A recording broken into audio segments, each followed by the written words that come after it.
Okay. See, we have seen, as of now, we have seen various important aspects with respect to hospital projects, and now we are coming to the medical equipment, which is also one of the important aspects, because today, if you can see that, okay, the medical equipment forms a very large component of a hospital project, as high as to the 25 to 40% of the total project cost, and sometimes even more than 40%, depending upon the type or the model and the additional accessories and attachments of various equipments. If you look at the some of the high cost equipments, you can see that there are equipments which are available, which are more than 200 crores, like the proton therapy equipments, or the MRI Linac is there, which is more over 60 crores, and the robotic surgeries where they use it is around 16 to 22 crores. And you can see the cyclotron, which will be over 40 crores, and Linux available from 12 to 30 crores, and PET-CT available from 8 to 12 crores. So what does it mean? These high costs thus is having a significant impact on the operational efficiency and financial ability or viability. And so this makes an equipment planning very, very imperative. And the next question is why we need an equipment planner. See, the thing is that medical equipment planners save you time and money. A medical equipment planner can prevent expensive mistakes in a few ways. For example, there are so many manufacturers and options in medical equipments today. With the intricate knowledge on the latest technologies and the equipments available, they can bring a reliable perspective to your equipment discussions and help your team to make the best decisions for your organization as well as to your patients. They facilitate a more efficient selection process, ensuring deadlines are met and also preventing the delays, which in turn prevents the cost escalation. Having an experienced medical equipment planner integrated into your design process from the start means that the equipment is factored into the actual design of the facility.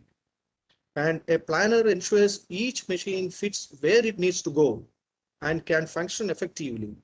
This prevents costly design reworks or having to find alternative equipments at the last minute, or the need for making changes in the building after the construction has already been finished. And proper medical equipment planning creates operational efficiencies. An important part of a medical equipment planner job is to understand how his critical team, how the hospital's critical team works. What is functioning well in each department, what is not, and what are the biggest pain points and what are the opportunities for improvement. The planner then makes recommendations for technology that can improve your workflows and improve your staff's ability to do the jobs well.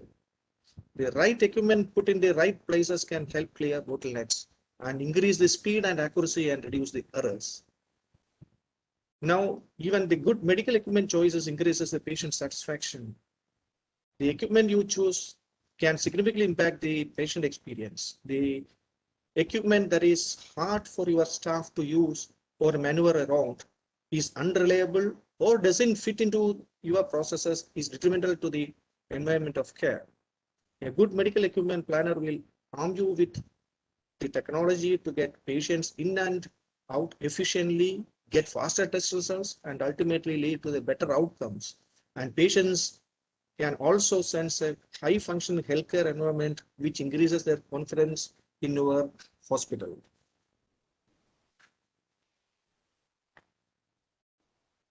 Now you can see the cost of equipments as an iceberg model. See, as in the case of iceberg, only a small portion of the equipment cost is visible and a large portion is hidden.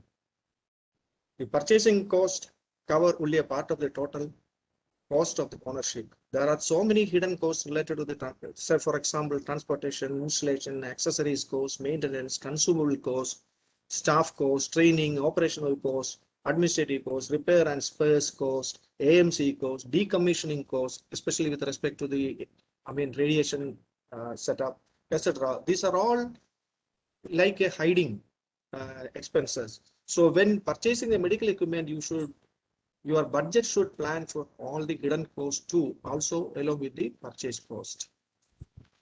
And there are various, when it comes to the acquisition of an equipment, you may choose either to buy, lease, or outsource and each source has got its own merits as well as demerits. As you can see that buy options has got where you are owning the equipment and you can avail the depreciation benefits. But the disadvantage is that, okay, you have to infuse more capital in the beginning. And once you want to upgrade it, then again, no, you have to sell it off and go for this thing. So it is a little bit difficult. But in the other case, two cases like lease or outsource, it minimizes your capital investment and it makes easy for you to upgrade. And even though you are not owning the equipment, it will be easy for you to upgrade. And the skill sets to be acquired, let's say the skill sets to be acquired by a hospital equipment planner. There are like, in-depth knowledge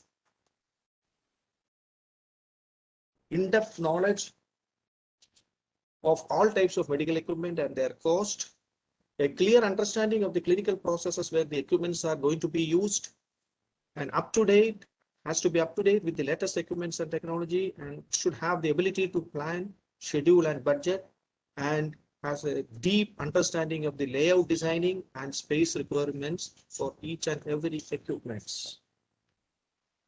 And let's see what are the steps in the equipment planning process.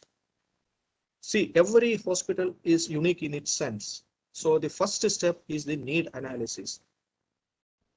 And as a part of the need analysis, let us split all the equipments into vital, essential, and desirable, which in short is known as worth categories, and make a list of all the equipments on a priority basis with respect to this worth, and considering the scope of services and also the overall business strategies and goals of the hospital as well as the budget. So based on this, we have to categorize into vital, essential, and desirable. And the second step is the budgeting. When it comes to the budget, prepare a detailed budget taking into account the total cost of ownership as we have seen in our earlier slide, and don't forget to provide contingencies. Third step is developing technical specifications. Develop the list of all equipments with the detailed specs for each equipment, keeping the budget and constraints in mind. And fourth step is selecting the suppliers and vendors, where we have to search for all the major suppliers who handle the equipment that we have already listed, and get quotes from them, and then select the best supplier on the basis of the quality of the product, cost, credibility, reliability, warranty, after sales service, etc. And fifth step is the preparation of the stage-wise project planning. This is also a very, very important phase in an equipment planning. If you don't do it judiciously, the project can run into a mess, resulting in cost overrun and preventable delays, which even may affect the success of the project. So in order to avoid that, discuss with all the stakeholders like the management, equipment suppliers, architects, etc., regarding the time required for completing each activity, the finance required at each stage, delivery and installations period for each equipment, the sequence of activities that will be coming, and the support required at each stage, etc. And then based on these, prepare a detailed stage-wise project planning with clear milestones and checkpoints and control, so that you will be able to control it properly. And once it is done, you can execute the plan using the PDCSI. And the sixth step is the coordination with respect to the space and layout design. In order to have a smooth run or rollover, you have to coordinate with the equipment suppliers and the architect to provide the necessary space and layout in the design drawing, or accommodating every equipment in the location meant for it. If you don't do this, it can create a lot of chaos and result in reworks. The next step is obtaining all statutory and legal approvals, like what our earlier speaker have explained. All those approvals has to be applied in advance, so that when the equipment reaches there, you will be able to straight away go for the installations. And eighth step is the procurement of medical equipments. In this, what we do is we initiate the process of placing purchase order, because we have already identified the equipment as well as the vendors. And then with the detailed instruction that purchase order should contain the detailed instructions like, the dispatch time, the delivery period, the installation and training and commissioning period, stage-wise payment schedule with the terms and conditions, warranty, after-sales support, spare parts supply, because we always have to mention the need for spare parts. It is without spare parts, it will be very difficult in the future. Spare parts supply, downtime, repairing time, penalties, etc. And ensure that the space are ready as per the delivery time, as scheduled, and as soon as the equipment should reach the site only when the site is ready. Otherwise, what will happen? You have to meet some expense like interest on idle inventory, because the equipment is lying idle, and which can again lead to cost overrun. And not only that, you have to provide a storage space, safe storage space from dust, etc. Theft. And ninth step is installation and training. As soon as the equipment is delivered in the site, inform the supplier and ask for initiating the installation and training of the staff. And also at this point of time, we have to coordinate with all the other services like MEP for providing the required facilities and connection points inside the equipment room, so that the suppliers can connect the supplier can connect the equipment to the points. A perfect coordination in this regard will complete this stage on time. 10th step is commissioning. Once the installation is complete, do a trial run and check all the parameters of outcome. And once the outcome is satisfactory, then the equipment is ready for commissioning. And the next step, which is a continuous step, is the maintenance planning and implementation. Collect all details regarding the periodical, preventive, and annual maintenance activities that has to be done for the particular equipment, including the frequency, methodology, procedure, troubleshooting, etc., and document it, and also ensure that it is being understood by the staff who are handling those equipments, and ask them to follow it judiciously. And now let us see. Sir, yes. 3 more minutes left. 3 more minutes left. Okay. Now we will see the evaluation of investment option. The first question in this is that, like in any business, when it comes to any investment decisions, you have to carry out a complete evaluation of the various investment options available. First of all, you have to see whether this equipment fit with the hospital's overall business strategy or goals. For example, if your overall strategy is to provide only primary basic healthcare at economical rates, then you should consider only such equipments that provides the basic specs and which are not that costly. If it is other way around, if you want to provide the world-class treatment, where the patients are not bothered about your patients are not bothered about the cost, then you can go for the high equipments. And next, you have to see whether the investment fits your other imperative needs, and also to evaluate the pros and cons of the investment required for acquiring this equipment. If the pros outweighs the cons, then you can go ahead with the acquisition or the acquiring of this equipment. If not, we may have to look for different alternative. And next, you have to look for the alternative investment opportunities that compare with the investment under consideration.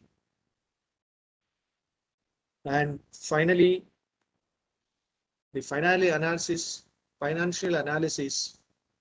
The specific financial analysis can show you the short and long-term implications of investment, as our earlier speaker have described.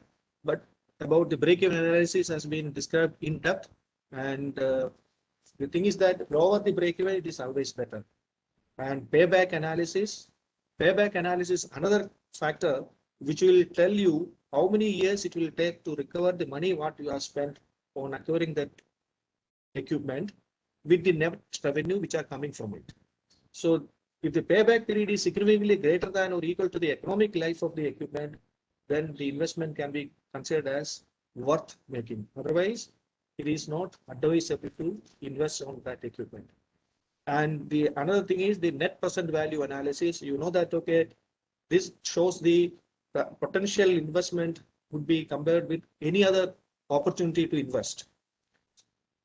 Because today you are investing and today's money is not equal to the, after 4 years, 5 years, the worth of the money may not be equal to today's money. So what we have to do is the net present value analysis shows the future net revenue in terms of today's worth. And this makes you easier to have a comparison with any other investment which are available to you. So these are the financial analysis which you have to take it. And I hope I have covered the basics of, equipment planning with a little bit of financial also involved in it. Thank you.